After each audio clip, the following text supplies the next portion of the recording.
My name is Summer Riley. I'm a baby indie author. I write paranormal and dark romance. I love writing things that are dark and have a little bit of mystery to them and tension to them. That's what really turns me on. Welcome back to Love Letters and Books, a podcast for anyone who loves a good story. I'm your host, Casey, and this week I'm sitting down with author Summer Riley. We're going to discuss many things today, but to begin with, we're going to discuss her dark romance books, Mine and Ours, that are in the Possession Duology. And I am so excited to sit down today and talk about strong female characters who have a lot of fight and a lot of bite and can survive no matter what. We're also going to discuss the power of using third-person point of view writing. So I would love to start this episode off by discussing Summer's book, Mine. It's how Summer and I met on social media. I saw her posting that she was re-releasing this book, and I thought it was really interesting how she shared a little bit of her process. So Summer, give us a little idea about what your book, Mine, is all about. Who are these characters who I refer to affectionately as my little maniacs because they are wild and absolutely unhinged, and I adore everything they do, all of their bad decisions. So what makes them so interesting to you as a writer, and why did you need to tell their story? My book, Mine, part one of the Possession Duology, is a dark romance, and it is a quote unquote darker romance, but there's a lot more to that. That's just the basic trope. Lexi and Cade are our love interest, and they're both very complex characters. They are volatile, they are vicious and compulsive. I love that Lexi is not a weak and meek FMC. I love that she has bite to her. I love that she has strength to her. She's a survivor and a fighter, and I really, really enjoy that. Cade is just, I adore him. He's very obsessive. He is very meticulous and he's very alpha male, I would say. But there is a little part of him where you can see that maybe he is damaged too. Maybe he is just a little boy or a little puppy that's just a little feral thing that really wasn't shown maybe some love in his life. And so he doesn't really know how to express that. So, yeah, so I hope readers will have a little bit of empathy towards both of the characters, even though they are so dark. Well, let's talk about Lexi for a second, because that was a choice to make her such a survivor, such a fighter, to say she has bite and you should be a little bit nervous about it. Because, like, at Yeah, every turn, right, she's like, oh, no, no, I'm not nervous. Like, she was right. like, Yeah, you should be a little bit nervous. And that was very much what you get from her character. And it's so intriguing. It makes you want to good. learn more about her, because how did this person end up like that? How did this person get Mhm. to that space where she's like, no, I'm good. I can take the Yes. next bite. I can take the next hit. I can do the next thing. Where does that come from within her? And as the writer, what was that like? Because it's a choice and it's brave and it's bold. And she is this quietly big character where she will make moves very suddenly and very subtly that change the entire dynamic. So thinking about her as a character, she's really interesting. And what was that for you as the writer, the person who's bringing Yeah. her to life for us? I really wanted a strong character. And maybe that speaks to me as a person as well, because there have been times in my life where I have just allowed things to happen to me that should not have happened. And so maybe this was my way of working through my own stuff, where it's like, no, my character's going to fight back. She's not going to take this. And yeah, so maybe that's more of a healing for me to have a character, not just sit down and take it, fight back. But the fact that you use the Yeah. word healing is something that's so interesting, because there's a much bigger conversation when it comes to any of the books in this genre or associated genres, but like especially dark romance for survivors. And Oh, people yeah. are trying to point out that there's this almost very archaic belief that the only thing that can help you through your trauma is some type of self help top 10 tips kind of book. And it's like, no, fiction has a really powerful impact. We can put ourselves in that character's shoes and feel really empowered by their decisions. We can feel really detached by some of the decisions we don't like, but we can feel really inspired. And so every step of the way, Lexi is a force to be reckoned with. And every time someone lets their guard down, she's like, oh, amazing. I can't wait to show you how wild I can get. Yeah. And it's so Yeah. interesting. And it is really healing. She does the things that you want to do, she says the things that you want to say. She has no line that she's unwilling to cross. So I think that that's really interesting that you use the word healing because Mhm. that parallel process happens for the reader as well. So we're hearing it happen for the Good. writer, but as the reader, thinking, how many times have any of us been in a situation where we felt a little threatened, a little nervous, a little insecure, a little under resourced? The entire book, Mhm. she's in that situation. Every step of the way, she's like, no, I've got this. I can't wait to Yes. show you what I'm about to Yes. do next. And it was just really Right, yeah. interesting. So, yeah, no. Oh, good. Oh, that makes me feel better. Yeah. Writing has always been that's where I heal. And dark romance does get a lot of flack for being so problematic, which, yeah, it can be. But I think fiction is a safe space to explore dark subjects. And I think if people just kind of opened up their mind to it, there's no real harm done if you're able to work through your own pain. If this helps you through your own pain, I think that's a wonderful thing, and it can be a great tool. Take us back. When did you write mine? When did you first publish it? And kind of walk us through that journey. So I first published mine back in May of 2022, so 3 years ago. And I really didn't know too much about how to market myself. So I just kind of threw it on Amazon, but I got another idea to write another book. So I wrote this other book.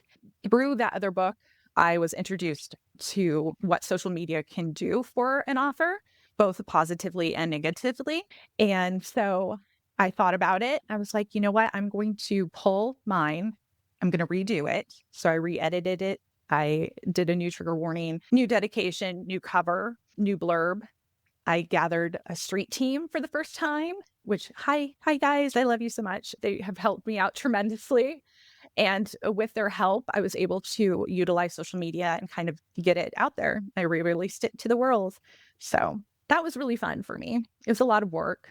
So, did you have any hesitation in that part of the journey of re releasing and putting it out there again? What were some of the things that you were worried about, and what were you excited about? I'm always worried that people won't like it, but, I have this undying need, like, I have a need to write. In my soul, I know this is what I'm supposed to do. I'm supposed to be a writer. I'm supposed to share my stories with the world, so that's what I feel in my soul. So, I put on my big girl panties and I was like, you know what? We have to try again. And I thought this would be a good way for me to try again because I do love this story so much. And I think there are a lot of people out there that would enjoy it. And so I just hope it gets to them. I just want to say thank you for sharing in such a raw and vulnerable way because I actually think, as a fellow creative, that is part of our creative process, but it's the part that's supposed to be behind the scenes. And no one talks about it. We're not allowed to share it. We are out of the gate supposed to be well received by everyone, right? Despite the fact that we're Yeah. writing for this massive audience or creating for massive audience. Everyone's supposed to understand our vision. It's supposed to be executed perfectly. At every stage in our career, we're supposed to be at the pinnacle. We're never allowed to develop our voice or our story.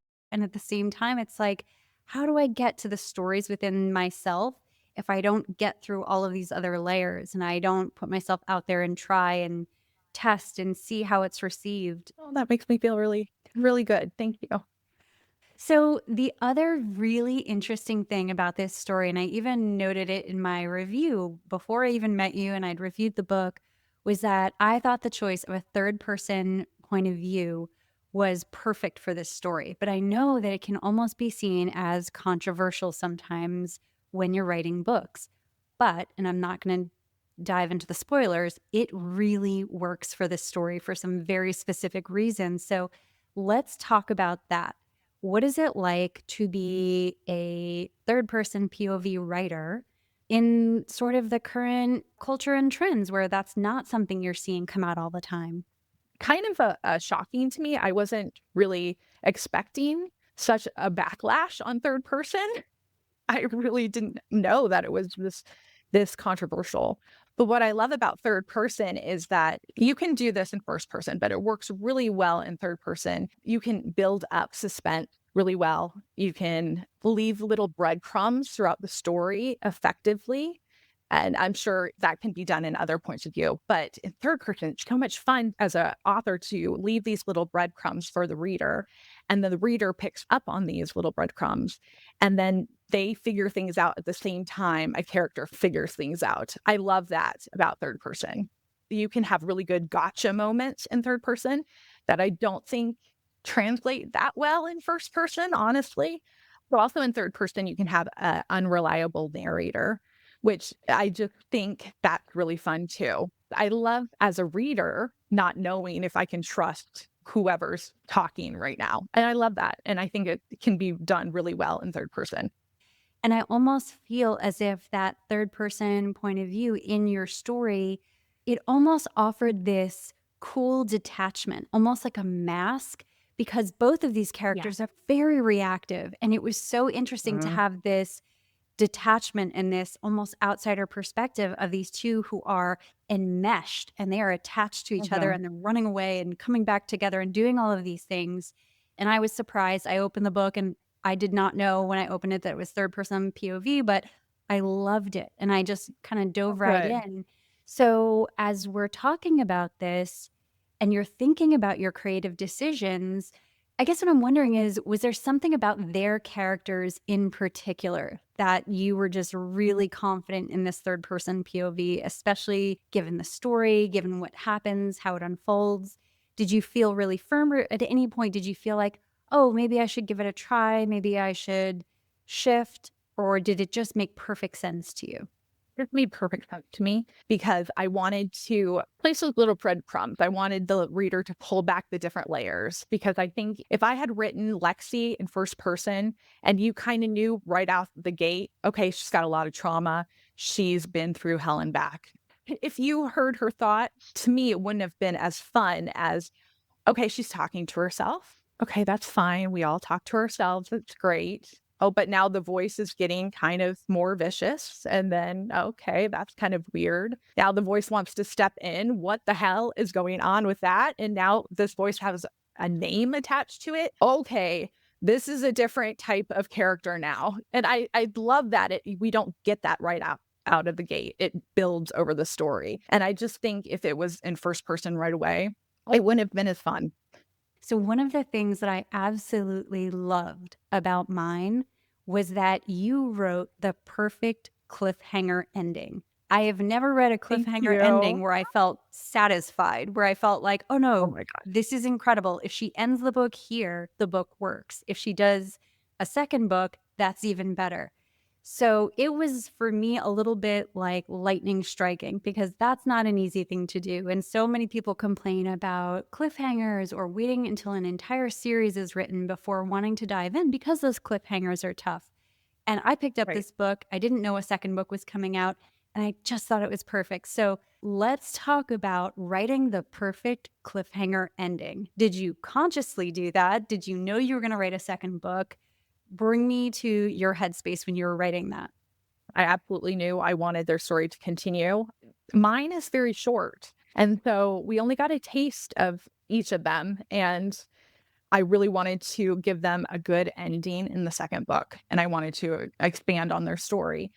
So I love horror films, and I think what horror films really do really well is the villain, the monster always comes back at the end. You always see like a hand coming out of the grave or a flash of a mask or something like that. So I've always gravitated to those kind of endings. And I thought she's pining over him. She's really working through her own demons of did I do the right thing? She's living a lie right now. And she's trying to have this perfect little family with her perfect little husband now. So she's going through a lot of turmoil. And I just thought it would be really fun for Cade. We really don't know what really happened to him. It touches a little bit on the prologue, but who knows what really happened to him, right? So I just leave off with that, and I loved it. So I'm glad that you did too, because for me as a writer, I was really satisfied with it once I wrote it. It's like, yeah, this is good. This is really good. Now that you're talking about it, I definitely see the thread from horror films, and it definitely has that feeling of that hand reaching around the door. Yeah. So, perfect ending. It was so great. And then take us Thanks. into your book that is coming out soon. So the title is called Ours. It is part two in the possession duology. It starts right where mine leaves off. We have about maybe a 10-minute difference, and we're thrust back into the craziness. I love that there's no huge time shift. I love that it's just like, here we go. We're picking up, and it's going to be quick pace, and we're going to go, go, go, go to the end of the story. We get to expand on their world a little bit more now. We get to see Cade's life because we really didn't know too much about him and mine. So we get to know about his life with the mob. And he's had a traumatic childhood and adulthood, and he's been forced to do things that he didn't want to do. And so the tagline, Monsters Create Monsters, I think that's really encompasses both of their stories really well. So, in the other book and in the beginning of ours, you're seeing some of just their darkest capabilities. And it can almost seem like that's where the story ends. But no, you take them in a totally different direction where they have to move past mistrust, they have to move through communication, they have to move through quite a few other layers of things that are going on in the background. I'm not going to give any Yeah. spoilers away, but they both have a Yeah. lot going on inside of them. And they both have to Yeah. negotiate that and they come to realizations in front of each other. And on top of all of that, they're in this really vulnerable position. He is so stressed the entire time. And it's very interesting to Yeah. see a character who has no qualms about doing all of these other completely morally black things, but it seemed like he was more vulnerable than when he even has a gun to his head. It gave them so much dimension.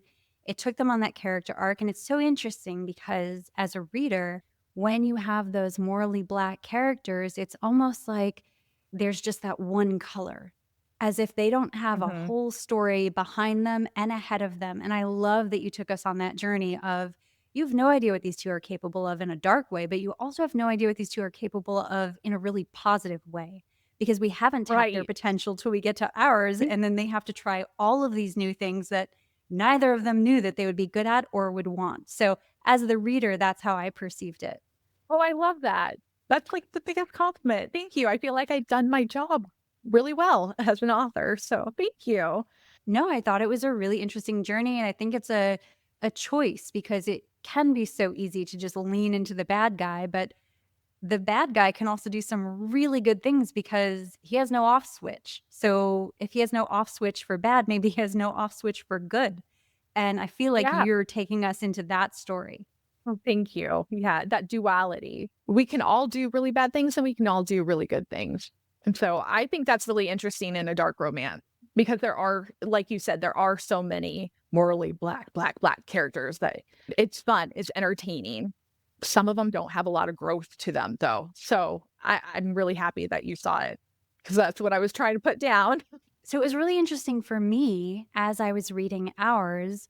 I was thinking back to the conversation you and I had where you'd shared I'd written an ending, I had shelved it for a while, and then I came back and I added to the story. So without giving too much away, can you tell us what that experience was like? One, to sort of shelve your creative process for a little bit, and then what brought you to the point of kind of reopening that? And what made you want to add to the story?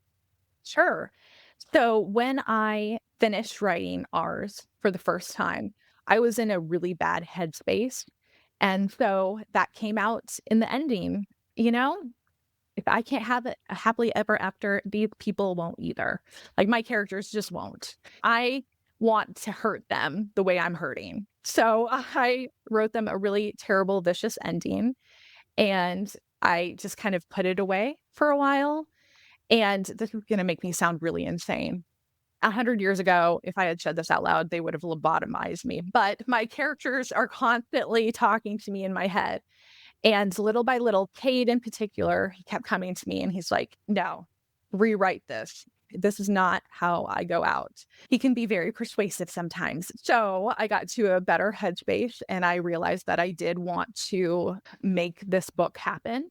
And so I wrote the last 3 chapters and hopefully gave them the dark HEA that readers will really like. I know that Kate is really happy, so is Lexi. They got what they wanted. So, yeah, I'm just really, really happy that I was able to come back from that dark place and finish their story correctly. I love that you're talking about this because it's probably the antithesis of what everyone believes that they're supposed to be doing, right? Everything is supposed to be this nonstop cycle of forward motion. So, this idea of taking a pause, allowing the characters to settle and allowing them to kind of rise up and talk to you and say, no, I want a different Yeah. ending.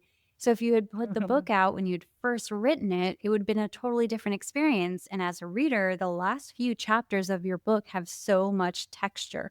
There is a lot going It on is there. good. And Yeah. so that's so interesting for me to hear that that time off, and I'm using air quotes, that Yeah. Yeah. pause was almost kind of a sacred space where in that stillness, you allow them to kind of rise up and be like, no, I want something else, and this is what Yeah. you're gonna do, which is Yeah. just beautiful for anyone listening who has any creative inclination in any area of your life. It's not that go, go, go, muscling through nonstop, gotta do the thing on the timeline. Sometimes it's allowing the creative process to do what it does. That's what I'm taking from it.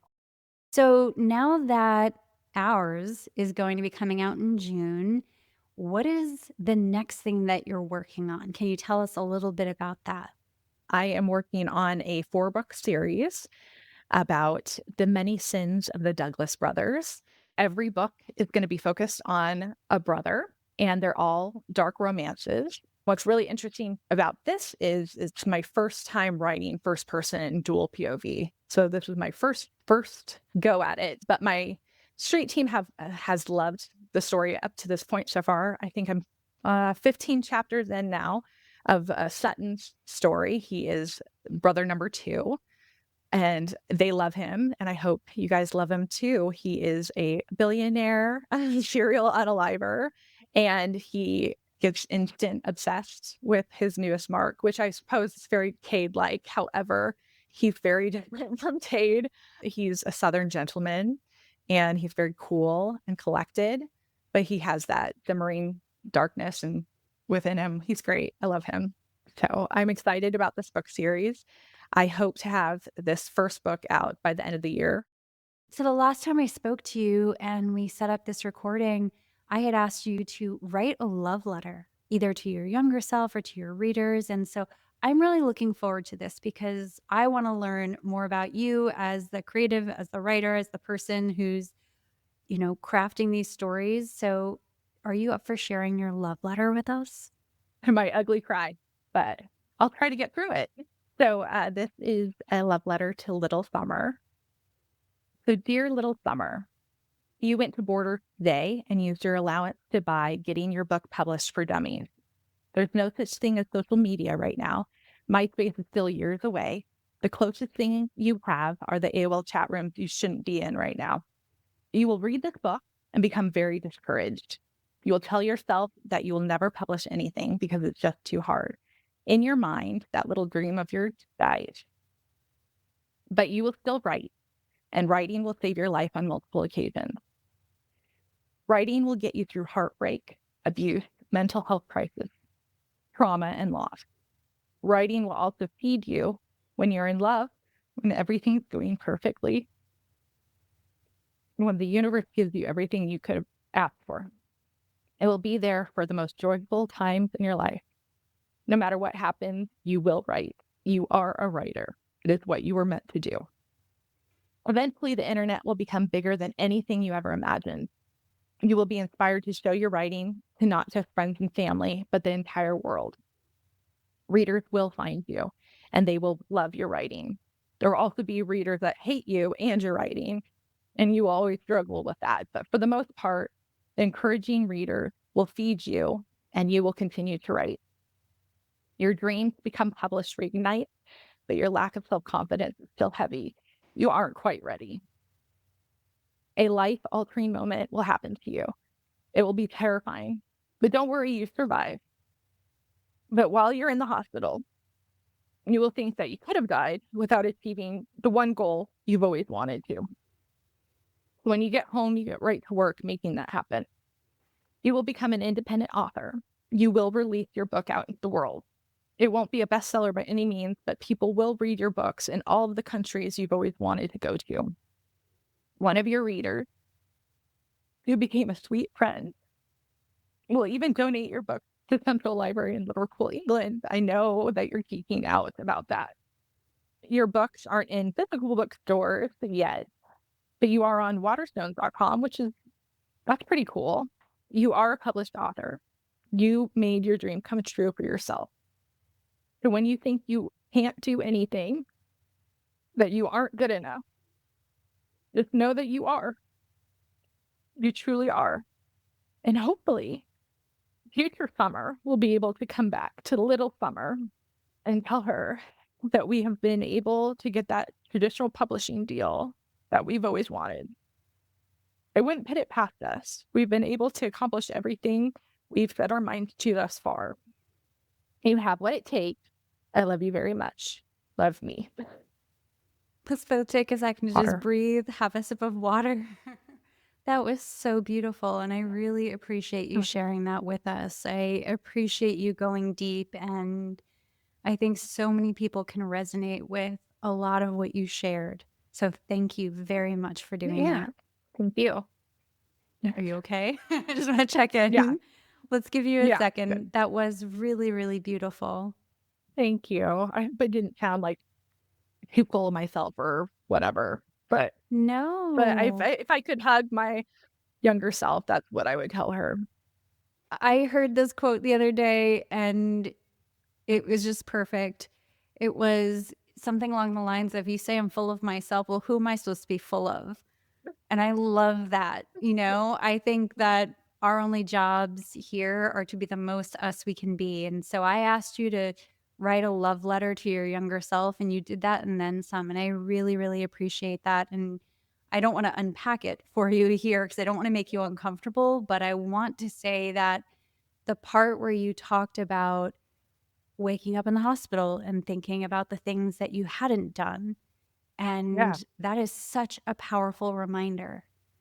And think of it all really the is. Yeah. voices that hold us back, right? All the voices that say, oh, Yeah. you're not good enough. It's, no one needs that from you. Don't do that. Don't put yourself out there. It's like, no, I don't want to live with that regret. If there's a story Yeah. on your heart, it's there for a reason. And what's holding me back? Someone might not like it. People don't like a lot of things. Like, we can't worry Yeah. about that, right? Right. Yeah. And yeah, I just had that sounds so weird, but that's what kept running along with, oh my gosh, don't die. You can't leave your family. But yeah, I just had that as soon as I got home. I got right to work to publish mine. So that was my moment. Yeah. And now I'm like, nope, this is what I'm supposed to do. I have to make this happen. I think we need that story to be shared too. I honestly do. I think we need that story of when you're at the crossroads and you think about the things that you wanted to do and the mark you wanted to leave in the world. You're not going to think about all the things you were self conscious about. You're going to think about the story in you that was left untold. And it's Right. just really motivating to kind of tune that voice out that tells us, you know, oh, you can't do that, or you're not built for that. You So never know who's going to hear this, and it might be the exact perfect thing that someone needs to hear. And it's yeah, because you got brave and went deep and shared that. there's always a ripple effect. Yeah. I really think that, everything happens for a reason. I really believe that. Yeah, and it's hard to think of that when you're going through hard things. But then hindsight's always 2020. It's like, well, if I didn't go through that, then this wouldn't have happened. And if I hadn't gone through all my traumatic experiences, I would not have done this book. These Yeah. books would not be out in the world. And the people that have read them and have enjoyed them, I've impacted their lives in some way. So there's always the ripple effect, like the butterfly effect or whatever. So Yeah. And I think there's that element of surrender of saying, I have no idea where this is going to take me. I have no clue, and I still am going to just do it anyway. And I think that's really beautiful. The more we have conversations about that, instead of kind of believing in that negative voice that we all have that tells us, oh, don't do that, Oh give up. gosh. You know, Yeah. there's no room for you. Mhm. Someone else could do it better. No, and that's very present, I think, for all of us, even people who maybe aren't writing books, but whatever it is that they're Mhm. built to contribute to the world and that voice is holding them We all have a back. purpose. We all have Mhm. purpose. We have no idea where it takes us. And we also have no idea what it takes to transform us for readiness. I I love that. I mean, I don't know how deep you wanna get. I feel so bad. It's a No, go Saturday ahead. morning. I told you it was No, gonna be a book podcast, and I've already made you go cry. ahead. Yeah, So, I just wish. think about that when you look back on your life and you shared in a general way about a traumatic, life-changing experience. We have no idea what is going to shape us and mold us, and it will bring us to a point of perfection and readiness for something else. And if somebody asked us and checked in with us, we might say, no, that is not on the menu for me. I don't need that. I could get there on my own, Right. and I think about that in my own life, all of the things that have changed me, that if Yeah. you had asked me, "Hey, you can end up here, but you've gotta do all this first," I would've been like, "No, I'm fine. I'm just gonna Yeah, stay in no, my that sounds room. I like to read books. I right, don't like to yeah. bother anyone. I'm just gonna hang out in my backyard." You know, if you asked Yeah. my permission about those things, that would be my reaction. So, I just Yeah. really think it's beautiful and brave that you're sharing that part of your journey too, and there's so much courage in sharing about the uncertainty or the newness or feeling like, "I know that this is what's inside of me. I don't know how it's gonna be received. I don't know where this is gonna take me, but I'm gonna keep going anyway." I think that that's really beautiful. So that's what I'm Thank you. taking from Yeah. what you Thank shared. you. So, Summer, thank you so much for joining me today, having this conversation, bringing so much of your truth and your authenticity and your creativity to this conversation. Where can our listeners find you? Obviously, I will put links in the show notes and I encourage everyone to go and check those out. But where are you on the internet these days? Sure. So I'm most active on Instagram at the moment. It is the one social media app that allows me to be myself, I suppose. TikTok has become kind of combative in that way. So please follow me over on Instagram. You can find me at author Summer Riley. That is also my handle on TikTok if you wanted to pop over there and give me a follow as well. You can head to my website. That's thesummerriley.com. You'll link the link tree, right? Definitely. I'll put the Okay. link in the show Okay, notes so that everyone can access great. that. And you are so Yeah, active on and Instagram. I love that. You're always sharing bits about your books. And I think it's really nice to be able to engage with your favorite author that way. So I would encourage yeah, everyone to check out Summer over there. I've made a few videos for her books because I love them so much. There's tons of imagery in there, and you felt like you were in the room with these two. So that's what made you make that video about your book that I and your loved. video made me geek out so sad. I was so Really? excited, like, I screamed. Yeah. 'Cause I'm just a baby indie writer. If you take, like I have, what, 25 ratings on my book? No one really knows about it. So the fact that you've made one of my author goals happen, this podcast. So I wanted to thank you so much. And gee, if I hadn't redone the book, you would have never have found me. And there's all these ripple effects. And I adore Yeah. you, and I love what you're doing with the community. So I'm just really happy and excited that mine spoke to you. And I love it. That's how I found you, is that you were talking very honestly about re-releasing the book and saying, I don't think it initially found its audience and putting it out there. And it's so funny because that's not the polished message that somebody might encourage you to put out there, Right. but it's what spoke to me. And I Yeah. was like, oh, instant purchase. Like, I know what I'm reading today. Thank So, Summer, thank Yeah. you so much for joining us. I really appreciate it. Hopefully, you'll come back soon so you can talk about all of the other books that you're working on. I would love that. Good. Can't wait Thank till you you. come back. Okay. Thank you for listening to this episode of Love Letters and Books, a podcast for anyone who loves a good story.